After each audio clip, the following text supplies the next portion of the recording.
One of the newest snowboard games out there and one of the biggest contenders for best snowboard game of all time is Infinite Air, which I'll be playing on Steam. But is it any good?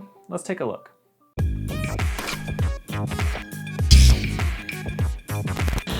Here at Rad Video, I make all kinds of videos about skateboarding, like who invented certain tricks, discussing skateboard controversies, and teaching tricks. And as a special series for the winter, I'm taking a look at snowboard video games. If that sounds good to you, hit the subscribe button. So this time we're talking about Infinite Air. Now, Infinite Air brags about being the skate of snowboarding. And although I think skate is the amped of skateboarding in the first place, this claim isn't that far off. This game is based on being realistic, and the control is actually really similar. Let me explain how it works. So you can ollie by flicking the right stick exactly like skate and then move it left and right to twist around in the air. You can lean forward and backward with the left stick, so doing nose slides or blunt slides or anything like that would feel exactly the same as skate.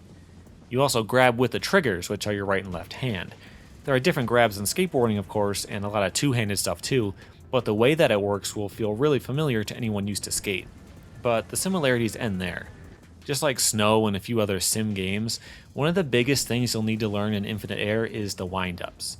If you hold the left trigger while riding, you'll wind up left. After 1 second, you'll be fully wound up, and holding it any longer will actually slow you down, so there's an element of timing there. The right trigger will wind up right, and both together will just ollie like flicking the stick will. But it gives you the chance to wind up or down for tame dogs and backflips and front flips, or you can mix those in with spins and get all the cork spins and rodeos and all that kind of stuff too. One of the coolest things that they do with the physics is the way you control your spin speed. In most games, you spin by holding a direction and then stop when you let go of the stick. But in Infinite Air, there's no stopping.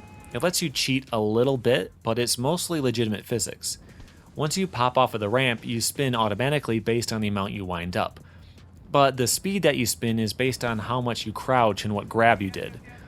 Pulling your body in by crouching in the air or doing certain grabs will help you speed up.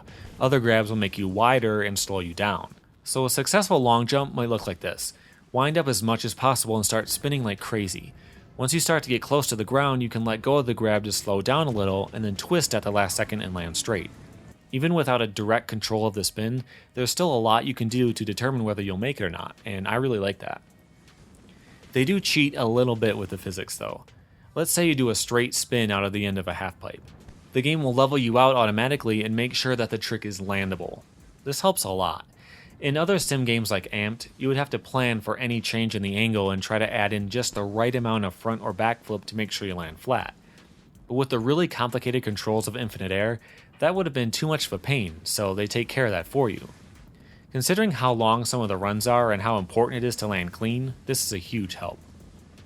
This game is really focused on style, but in a much different way than Amped.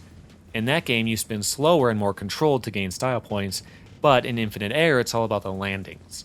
In some events, it feels like you can do the sickest tricks possible on a ramp, and you'll score terrible. You have to land clean to get a respectable score. That takes a lot of getting used to, but that level of complexity is really important for a snowboarding game where there aren't as many tricks.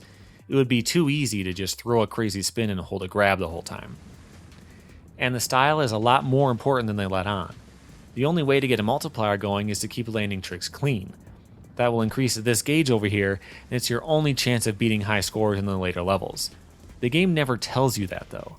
I spent a lot of time trying to throw the biggest tricks and coming nowhere near the amount I needed before I figured that out. Let's look at the events. In general, the game will drop you off at a course of some kind. A long jump, a snow park, half pipe, or a mountain run. You're given a handful of objectives to check off, like a high score without any sloppy landings, certain tricks to do, and other stuff like that. I really like these. It will get you to try stuff that you might not have done yourself. The difficulty of these is all over the board though. Sometimes it's a really easy trick you have to do, like a switch method. Other times it's something really hard, like hitting a certain set of obstacles and scoring over 80 in a contest run. That means that you can get through a lot of the game and unlock stuff without ever tackling any of the real challenges. But I guess that just gives you incentive to go back and replay those levels. Another thing they do is give you goals that are mutually exclusive, like getting a high score without doing grabs, or without doing any slides. You can't do both in the same run. Or in the long jump, they want you to do a straight air and score a 25, but also score over 60. This kind of stuff pads the game out a bit, but I don't really mind. It could use the extra content. One thing I had a lot of trouble with is how touchy the controls are at times. One of the challenges here is to do a crippler. So I don't snowboard, I'm not exactly sure what that is, but I looked it up and luckily I know enough to figure out what it's talking about. You approach a vert wall front side, hold the left trigger to wind up front side, and then hold left to backflip with it. But I just kept doing frontside 360s, or corks.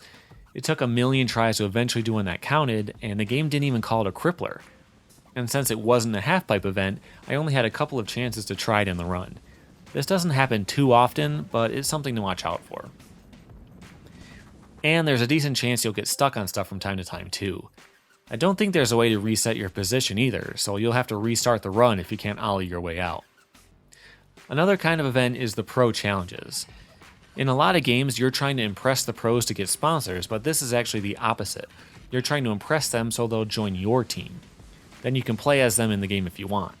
You're trying to beat their high score, but there are also other challenges too, like doing all the same obstacles as them, or beating their score and their time.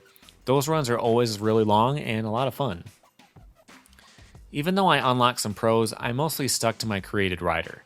You unlock hats and coats and all that kind of stuff, but weirdly, you can't customize your actual face.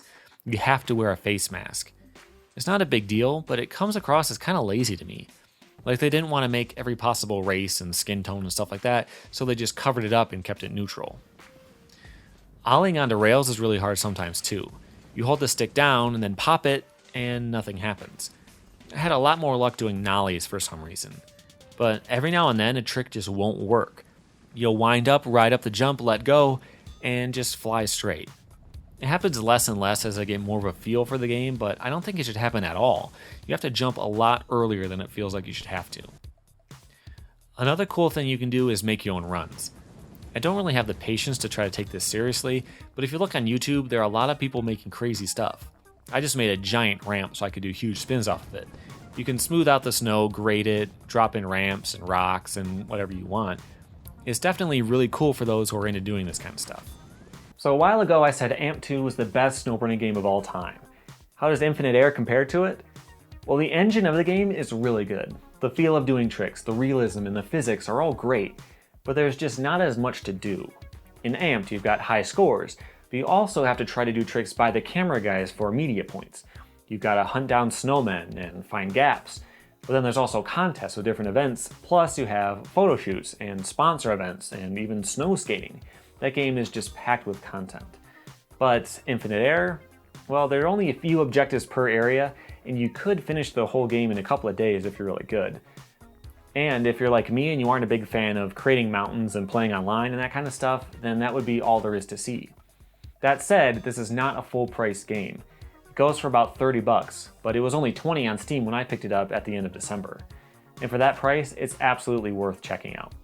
But I really hope they make a sequel to this game. Take this great engine that they already have and just build some more content.